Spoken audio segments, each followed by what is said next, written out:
Divine journey में आप सभी का स्वागत है। कार्तिक मास महात्म्य कथा अध्याय 33। दया दृष्टि कर हृदय में भवभक्ति उपजाओ। 33वां अध्याय लिखूं, कृपा दृष्टि बरसाओ।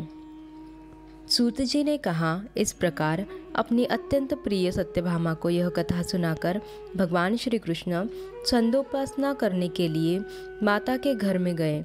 यह कार्तिक मास का व्रत भगवान विष्णु को अति प्रिय है तथा भक्ति प्रदान करने वाला है। रात्रि जागरण, प्रातःकाल का स्नान, तुलसी वट सिंचन, उद्यापन और दीपदान, यह 5 कर्म भगवान विष्णु को प्रसन्न करने वाले हैं, इसलिए इनका पालन करना अतिशय आवश्यक है। ऋषि बोले, भगवान विष्णु को प्रिय अधिक फल की प्राप्ति करने वाले शरीर के प्रत्येक अंग को प्रसन्न करने वाले कार्तिक महात्म्य आपने हमें बताया। यह मोक्ष की कामना करने वालों अथवा भोग की इच्छा रखने वाले मनुष्य को यह व्रत अवश्य ही करना चाहिए।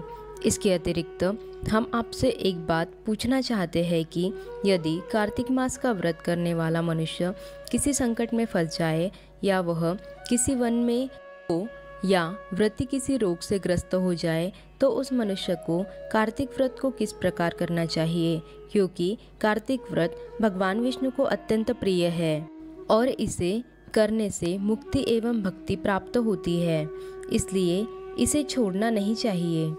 श्री सूत जी ने इसका उत्तर देते हुए कहा, यदि कार्तिक का व्रत करने वाला मनुष्य किसी संकट में फंस जाए और वह हिम्मत करके भगवान शंकर या भगवान विष्णु के मंदिर जो भी पास हो उसमें जाकर रात्रि जागरण करे। यदि व्रती घने जंगल में फंस जाए तो फिर पीपल वृक्ष के नीचे या फिर तुलसी के वन में जाकर जागरण करे। भगवान विष्णु की प्रतिमा के सामने बैठकर विष्णु जी का कीर्तन करें। ऐसा करने से सहस्त्रों गायों के दान के समान फल की प्राप्ति होती है। जो मनुष्य विष्णु जी के कीर्तन में बाजा बजाता है उसे वाजपेय यज्ञ के समान फल की प्राप्ति होती है और हरि कीर्तन में नृत्य करने वाले मनुष्य को सभी तीर्थों में स्नान करने का फल प्राप्त होता है। किसी संकट के समय या रोगी हो जाए और जल न मिल पाने की स्थिति में केवल भगवान विष्णु के नाम मात्र से मार्जन ही कर ले। यदि उद्यापन न कर सके तो व्रत की पूर्ति के लिए केवल ब्राह्मणों के प्रसन्न होने के कारण विष्णु जी प्रसन्न रहते हैं। यदि मनुष्य दीपदान करने में असमर्थ हो तो दूसरे की दीप की वायु आदि से भलीभांति रक्षा करें। यदि तुलसी का पौधा समीप न हो तो वैष्णव ब्राह्मण की ही पूजा कर ले, क्योंकि भगवान विष्णु सदैव अपने भक्तों के समीप रहते हैं। इन सब के न होने पर कार्तिक का व्रत करने वाला मनुष्य ब्राह्मण, गौ, पीपल और वटवृक्ष की श्रद्धापूर्वक सेवा करे। शौनक आदि ऋषि बोले, आपने गौ तथा ब्राह्मणों के समान पीपल और वटवृक्ष को बताया है और सभी वृक्षों में पीपल तथा वटवृक्ष को ही श्रेष्ठ कहा है, इसका कारण बताइए। सूत जी बोले, पीपल भगवान विष्णु का और वट शंकर का स्वरूप है। पलाश ब्रह्मा जी के अंश से उत्पन्न हुआ है, जो कार्तिक मास में उनके पत्तल में भोजन करता है वह भगवान विष्णु के लोक में जाता है, और जो इन वृक्षों की पूजा, सेवा एवं दर्शन करते हैं उनके सभी पाप नष्ट हो जाते हैं। ऋषियों ने पूछा, हे प्रभु, हम लोगों के मन में एक शंका है कि ब्रह्मा, विष्णु और शंकर वृक्ष स्वरूप क्यों हुए? कृपया आप हमारी इस शंका का निवारण कीजिए। सूत जी बोले, प्राचीन काल में भगवान शिव तथा माता पार्वती विहार कर रहे थे। उस समय उनके विहार में विघ्न उपस्थित करने के उद्देश्य से अग्निदेव ब्राह्मण का रूप धारण करके वहां पहुँचे। विहार के आनंद के वशीभूत हो जाने के कारण कुपित होकर माता पार्वती ने सभी देवताओं को शाप दे दिया। माता पार्वती ने कहा, हे देवताओं, विषय सुख के कीट पतंगे तक अग्निभिज्ञ नहीं है। आप लोगों ने देवता होकर भी उसमें विघ्न उपस्थित किया है, इसलिए आप सभी वृक्ष बन जाओ। सूत जी बोले, इस प्रकार कुपित पार्वती जी के श्राप के कारण समस्त देवता वृक्ष बन गए। यही कारण है कि भगवान विष्णु पीपल और शिव जी वट वृक्ष हो गए। इसलिए भगवान विष्णु का शनिदेव के साथ योग होने के कारण केवल शनिवार को ही पीपल को छूना चाहिए, अन्य किसी भी दिन नहीं छूना चाहिए। कार्तिक मास कथा अध्याय 34। सूत जी ने ऋषियों से कहा प्रसंग बखान। 34वें अध्याय पर दया करो भगवान। ऋषियों ने पूछा, हे सूत जी, पीपल के वृक्ष की शनिवार के अलावा सप्ताह में शेष दिनों में पूजा क्यों नहीं की जाती?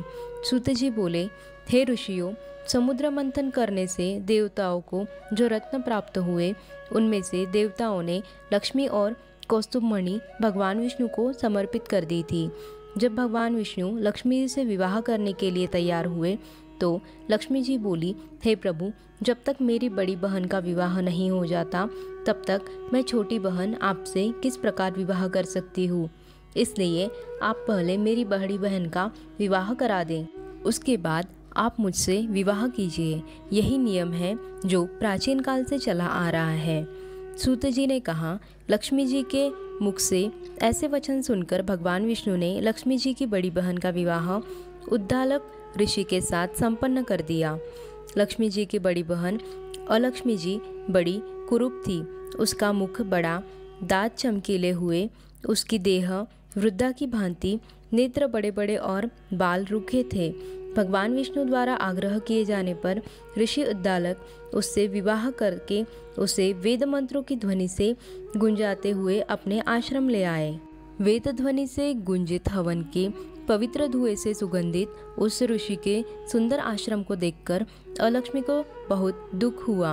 वह महर्षि उद्दालक के बोली, क्योंकि इस आश्रम में वेद ध्वनि गूंज रही है, इसलिए यह स्थान मेरे रहने योग्य नहीं है, इसलिए आप मुझे यहाँ से अन्यत्र ले चलिए।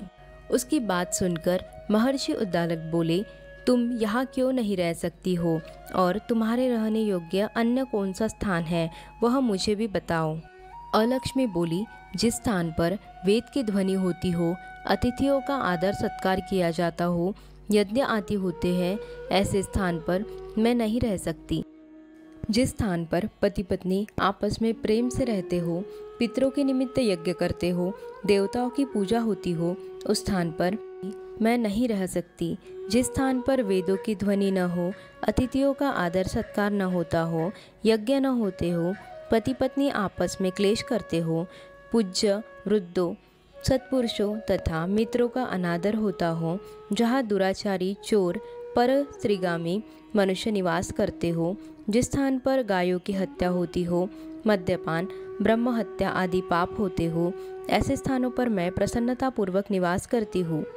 सूत जी बोले, अलक्ष्मी के मुख से इस प्रकार के वचन सुनकर उद्दालक मन में खिन्न हो गया। इस बात को सुनकर मौन हो गए। थोड़ी देर बाद वे बोले कि ठीक है, मैं तुम्हारे लिए ऐसा स्थान ढूंढ लूँगा। जब तक मैं तुम्हारे लिए ऐसा स्थान न ढूंढ लूँ तब तक तुम इस पीपल के नीचे चुपचाप बैठी रहना। महर्षि उद्दालक उसे पीपल के वृक्ष के नीचे बिठाकर उसके रहने योग्य स्थान की खोज में निकल पड़े, परंतु जब बहुत समय तक प्रतीक्षा करने पर वे भी वापस नहीं लौटे तो अलक्ष्मी विलाप करने लगी। जब वैकुंठ में बैठी लक्ष्मी जी ने अपनी बहन अलक्ष्मी का विलाप सुना तो वे व्याकुल हो गई। वे दुखी होकर भगवान विष्णु से बोली, हे प्रभु, मेरी बड़ी बहन का पति द्वारा त्यागे जाने पर अत्यंत दुखी है। यदि मैं आपकी प्रिय पत्नी हूँ तो आप उसे आश्वासन देने के लिए उसके पास चलिए। लक्ष्मी जी की प्रार्थना पर भगवान विष्णु लक्ष्मी जी की साहती उस पीपल के वृक्ष के पास गए जहाँ अलक्ष्मी बैठकर विलाप कर रही थी। उसको आश्वासन देते हुए भगवान विष्णु बोले, हे अलक्ष्मी, तुम इसी पीपल के वृक्ष की जड़ में सदैव के लिए निवास करो, क्योंकि इसकी उत्पत्ति मेरे ही अंश से हुई है और इसमें सदैव मेरा ही निवास रहता है। प्रत्येक वर्ष गृहस्थ लोग तुम्हारी पूजा करेंगे और उन्हीं के घर में तुम्हारी छोटी बहन का वास होगा। स्त्रियों को तुम्हारी पूजा विभिन्न उपहारों से करनी चाहिए। मनुष्य को धूप, दीप, गंध आदि से तुम्हारी पूजा करनी चाहिए तथा तुम्हारी छोटी बहन लक्ष्मी उन पर प्रसन्न होगी। सूत जी बोले, ऋषियों, मैंने आपको भगवान श्री कृष्ण सत्यभामा तथा नृपु नारद का संवाद सुना दिया है, जिसे सुनने से ही मनुष्य के समस्त पापों का नाश हो जाता है और अंत में वैकुंठ को प्राप्त हो जाता है। यदि आप भी कुछ लोग कुछ पूछना चाहते हैं तो अवश्य पूछिए, मैं उसे अवश्य कहूँगा। सूत जी के वचन सुनकर शौनक आदि ऋषि थोड़ी देर तक प्रसन्नचित्त वहीं बैठे रहे। तत्पश्चात वे लोग बद्रीनारायण जी के दर्शन हेतु चल दिए। जो मनुष्य इस कथा को सुनता है या सुनाता है, उसे इस संसार में समस्त सुख प्राप्त होते हैं। कार्तिक मास महात्म्य कथा अध्याय 35। अनुपम कथा कार्तिक होती है संपन्न, इसको पढ़ने से श्रीहरि होते हैं प्रसन्न। इतनी कथा सुनकर सभी ऋषि सूत जी से बोले, हे सूत जी, आप हमें तुलसी विवाह की विधि बताइए। सूत जी बोले, कार्तिक शुक्ला नवमी को द्वापर युग का आरंभ हुआ है, अतः यह तिथि दान और उपवास में क्रमशः पूर्व व्यापिनी तथा पराव्यापिनी हो तो गाह्य है। इस तिथि को नवमी से एकादशी तक मनुष्य शास्त्रोक्त विधि से तुलसी के विवाह का उत्सव करे तो उसे कन्यादान का फल प्राप्त होता है। पूर्व काल में कनक की ऋषि किशोरी ने एकादशी तिथि में संध्या के समय तुलसी की वैवाहिक विधि संपन्न की। इससे वह किशोरी वैवध्य दोष से मुक्त हो गई। अब मैं उसकी विधि बतलाता हूँ।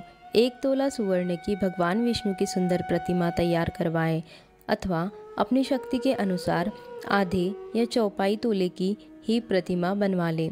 फिर तुलसी और भगवान विष्णु की प्रतिमा में प्राण प्रतिष्ठा करके षोडशोपचार से पूजा करें। पहले देश काल का स्मरण करके गणेश पूजन करें, फिर पुण्य आह्वाचन कराकर नांदी श्राद्ध करें। तत्पश्चात वेद मंत्रों के उच्चारण और बाजे आदि की ध्वनि के साथ भगवान विष्णु की प्रतिमा को तुलसी जी के निकट लाकर रखें। प्रतिमा को वस्त्रों से आच्छादित करना चाहिए। उस समय भगवान का आवाहन करें, भगवान केशव, आइए देव, मैं आपकी पूजा करूंगा, आपकी सेवा में तुलसी को समर्पित करूंगा, आप मेरे संपूर्ण मनोरथों को पूर्ण करें। इस प्रकार आवाहन के पश्चात 3 बार अर्घ्य, पाश्य और विष्टर का उच्चारण करके इन्हें बारी बारी से भगवान को समर्पित करें। फिर आचमनीय पद का 3 बार उच्चारण करके भगवान को आचमन कराएं। इसके बाद कांसे के बर्तन में दही और घी और मधु रखकर उसे कांसे के पात्र से ही ढक दें तथा भगवान को अर्पण करते हुए इस प्रकार कहे, हे वासुदेव, आपको नमस्कार है। यह दही, घी तथा शहद के मिश्रण को मधुपर्क कहते हैं, ग्रहण करिए। तदनंतर हरिद्रालेपन और अभ्यंग कार्य संपन्न करके गोधूली की वेला में तुलसी और विष्णु का पूजन पृथक पृथक करना चाहिए। दोनों के एक दूसरे के सम्मुख रखकर मंगल पाठ करें। जब भगवान सूर्य कुछ कुछ दिखाई देते हो तब कन्यादान का संकल्प करें। अपने गोत्र और प्रवर का उच्चारण करके आदि की 3 पीढ़ियों का भी आवर्तन करें। तत्पश्चात भगवान से इस प्रकार कहे, आदि, मध्य और अंत में रहित त्रिभुवन प्रतिपालक परमेश्वर, इस तुलसी दल को आप विवाह की विधि से ग्रहण करें। यह पार्वती जी के बीच से प्रकट हुई है, वृंदा की भस्म में स्थित रही है तथा आदि, मध्य और अंत से शून्य है। आपको तुलसी बहुत ही प्रिय है, अतः इसे मैं आपकी सेवा में अर्पित करता हूँ। मैंने जल के घड़ों से सींचकर और अन्य प्रकार की सेवाएं करके अपनी पुत्री की भांति इसे पाला पोसा और बढ़ाया है। आपकी प्रिया तुलसी मैं आपको दे रहा हूँ प्रभु, आप इसे ग्रहण करें। इस प्रकार तुलसी का दान करके फिर उन दोनों अर्थात तुलसी और भगवान विष्णु की पूजा करें, विवाह का उत्सव मनाएं। सुबह होने पर पुनः तुलसी और विष्णु जी का पूजन करें। अग्नि की स्थापना करके उसमें 12 मंत्र से खीर, घी, मधु और तिल मिश्रित हवनीय द्रव्य की 108 आहुति देकर फिर शिष्टकृत होम करके पूर्णाहुति दे। आचार्य की पूजा करके होम की शेष विधि पूरी करें। उसके बाद भगवान से इस प्रकार प्रार्थना करें, हे प्रभु, आपकी प्रसन्नता के लिए मैंने यह व्रत किया है। जनार्दन, इसमें जो न्यूनता हो वह आपके प्रसाद से पूर्णता को प्राप्त हो जाए। यदि द्वादशी में रेवती का चौथा चरण बीत रहा हो तो उस समय पारण न करें। जो उस समय भी पारण करता है वह अपने व्रत को निष्फल कर देता है। भोजन के पश्चात तुलसी के स्वतः गिलकर गिरे हुए पत्तों को खाकर मनुष्य जब पापों से मुक्त हो जाता है। भोजन के अंत में ऊख, आंवला और बेल का फल खा लेने से उच्छिष्ट दोष मिट जाता है। तदनंतर भगवान का विसर्जन करते हुए कहे, भगवान आप तुलसी के साथ वैकुंठ धाम में पधारें। प्रभु मेरे द्वारा की हुई पूजा ग्रहण करके आप सदैव संतुष्टि करें। इस प्रकार देवेश्वर विष्णु का विसर्जन करके मूर्ति आदि सब सामग्री आचार्य को अर्पण करे। इससे मनुष्य कृतार्थ हो जाता है।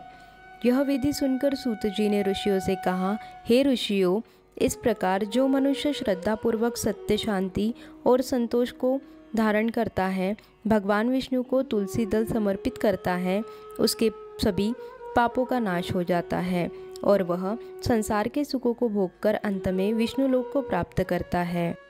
हे ऋषिवरों, यह कार्तिक महात्म्य सब रोगों और संपूर्ण पापों का नाश करने वाला है। जो मनुष्य इस महात्म्य को भक्तिपूर्वक पढ़ता है और जो सुनकर धारण करता है, वह सब पापों से मुक्त हो भगवान विष्णु के लोक में जाता है। जिसकी बुद्धि खोटी हो तथा जो श्रद्धा से हीन हो, ऐसे किसी भी मनुष्य को यह महात्म्य नहीं सुनना चाहिए। इति श्री कार्तिक मास महात्म्य 35वां अध्याय समाप्त। आशा करते हैं वीडियो आपको पसंद आया होगा। वीडियो को लाइक, शेयर और सब्सक्राइब करके कमेंट ज़रूर करिएगा।